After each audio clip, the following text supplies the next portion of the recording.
Details చూద్దాం.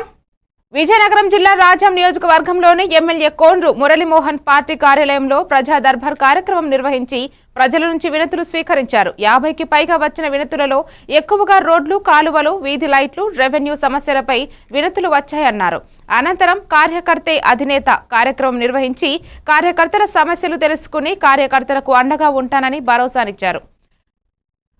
కొండక వీధి మంజూరు అయిన సీసీ రోడ్డు, డ్రైనేజీలకు ఎమ్మెల్యే కోండ్రు మురళి శంకుస్థాపన చేశారు. టీడీపీ నేతలు, కార్యకర్తలు, గ్రామస్తులు పాల్గొన్నారు.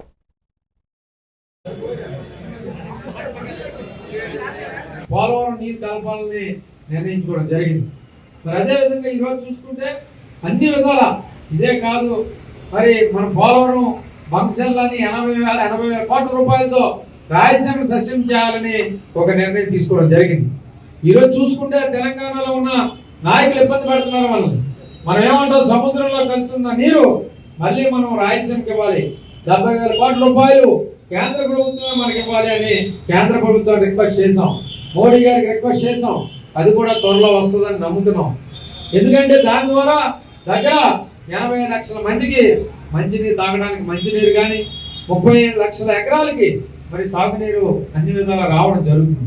ఇవన్నీ కూడా ఒక 3-4 నెలల్లోనే 3,000 టీఎంసీలు గోదావరిలో కలిసిపోతుంది. ఆ గోదావరిలో కలిసిపోయిన నీటిని వేస్ట్ చేయకన్నా దాన్ని రాయలసీమకి ఇవ్వాలంటే దాన్ని పక్క రాష్ట్రంలో నాయకులు ఇబ్బంది పెట్టే పరిస్థితి మనం చూస్తున్నాం.